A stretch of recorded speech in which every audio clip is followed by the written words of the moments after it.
Greetings, friends. My name is Pavel Shtermach, and now we will unveil the top news of these days.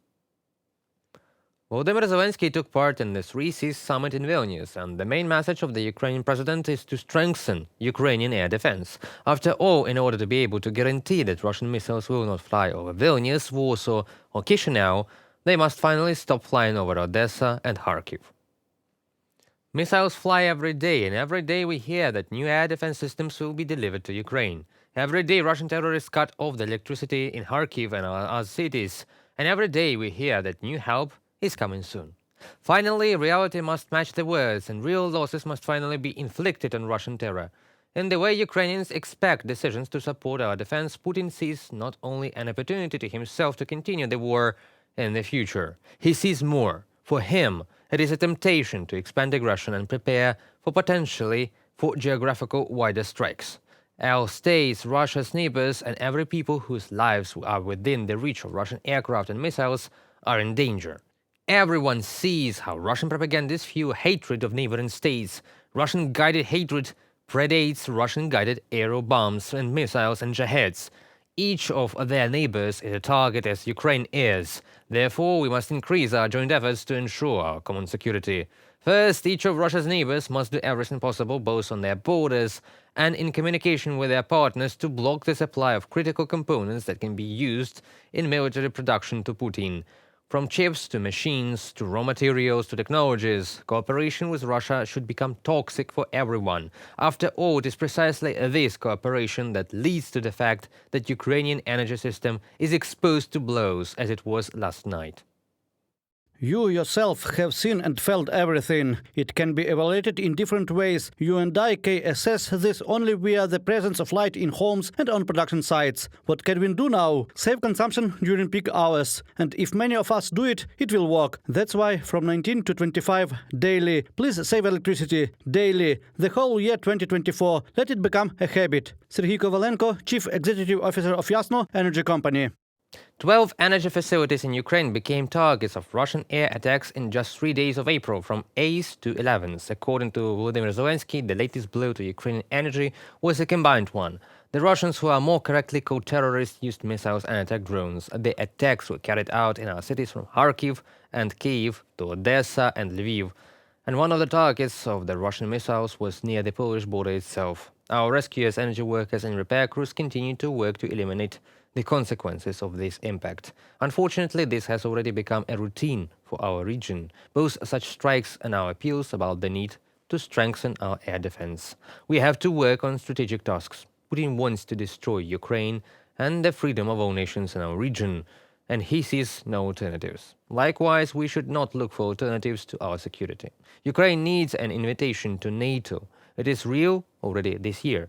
Without our Ukrainian strengths, the strengths of the whole of Europe, it will not be complete, and together, gradually integrating, we will really be able to protect each other from Russian revanchism. This year should be the time for all the necessary steps that will make our victory over Russian terror a reality. It is possible, but this is only possible in the unity of all partners.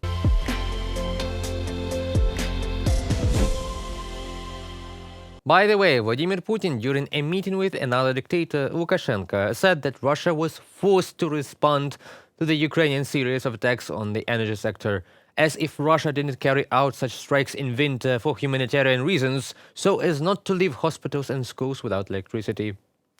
Was there no humanism in Putin last winter, or will the next winter also be without humanism? In general, this is a favorite game of Russian propaganda to write the attacks on Ukraine are a response for some actions or attacks on them. Then ask the annexation of Crimea and Russian troops in Donbass in 2014. Is this the answer to what? Or a full-scale invasion, the answer to what? The fact that Ukraine supposedly bombarded Donbass for 8 years. So you look at any video material of Russian propagandists from occupied territories, the cities are not destroyed, they are abandoned and forgotten. Like other regions of Great Russia, how the Orenburg region is now forgotten during the flood, how the inhabitants of the Moscow region were forgotten during the frosts, how Siberia will be forgotten during the summer fires. And by the way, how the residents of the regions will be forgotten when they face a gasoline shortage. After all, the Kremlin has only one goal right now, It is war, and all resources will be directed towards this, and attacks on Russian oil refineries are a blow precisely on those enterprises that work for the Russian army. Although the International Energy Agency, following the United States, said that Ukrainian drone attacks on Russian refineries risk undermining global oil markets, I would say that strikes on refineries do not prohibit the export of crude oil to the world market, but Russia cannot supply aviation fuel or diesel for tanks, and precisely such strikes are hastening Russia's defeat in its bloodthirsty war of annexation.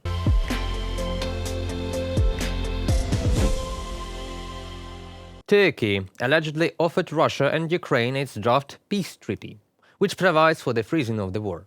The main theses were published by the Russian newspaper Novaya Gazeta in Europe, with a reference to the source. In particular, the Turkish side offered the USA and the Russian Federation not to use nuclear weapons under any conditions, also restored the effect of the treaty on the limitation of strategic arms without the possibility of unilateral exit from it in the future, prohibition of interference in the internal affairs of another country in any way that may cause destabilization of its government, freezing the war along the existing front line, obligation to hold referendums in 2040, all Ukrainian referendums on the country's foreign policy, of course, as well as referendums under international control in all occupied territories. Guarantees of Ukraine's non-aligned status until 2040, exchange of captives according to the formula all for all. Russia does not object to Ukraine joining the European Union. Well, what can be said about such proposals? They could be signed as early as 2022, but all these conditions will lead to one thing: the Kremlin's next attack on Ukraine and Europe, but take into account the mistakes already made. With no speculation and no illusion, there are no alternative peace plans that imply no loss of RF. There is only the unconditional peace formula proposed by Mr. Zelensky, which is based on the obligation of RF's complete withdrawal from the territory of Ukraine, a return to international law with a review of the whole of international institutions, extensive legal and physical responsibility for the act of aggression, and corresponding large-scale compensation. Everything else is only about the desire to prolong the war through freezing it, escalation, preservation of the Russian aggressive regime. Mikhailo Podolyak, advisor to the head of the office of the President of Ukraine on social network X. After all, if we freeze the war right now, what for were all the Ukrainian victims since 2022? Why were Ukrainian people, families, territories, cities destroyed? All this was in order for Russia to get another part of the territory. And what will prevent the Kremlin from making the next aggression? Agreements signed? So are the Minsk agreements? Did they help? Is it possible that everyone hopes that other countries will act as guarantors? Thus, France and Germany are guarantors in the Minsk agreements, and the USA, Russia and Britain are signatories of the Budapest Memorandum. And which of these treaties signed by Russia were fulfilled and stopped the annexation of Crimea, Donbass, and now the coast of the Sea of Azov? After all, as the president of Finland, Alexander Stubb, said, the only way to achieve peace in Ukraine is on the battlefield. Because dictator Vladimir Putin only understands the language of force. This war is too big for him to lose. I just sometimes wonder if peace is almost impossible from his point of view, Stubb said. He emphasized this in particular, that these talks are about a peace forum, which is needed. Russia cannot be trusted in peace negotiations. Even if the Russian authorities eventually start talking about peace, it will not be about peace as such, but about a truce for rearmament and subsequent return, said Deputy Secretary General of NATO, Mircea Joanna. That is why the world can gather at the International Peace Conference on Ukraine in Switzerland in June and discuss what the world will be like after Russia loses. And although China is in favor of holding it only with the participation of Russia, other countries should not sit down at the negotiation table with terrorists. Do not negotiate with terrorists. This is one of the main rules of the fight against terrorism. That concludes today's video. Thank you for watching. Stay updated, comment, like and subscribe to our UATV English channel for more news from Ukraine. Your support really matters. Goodbye.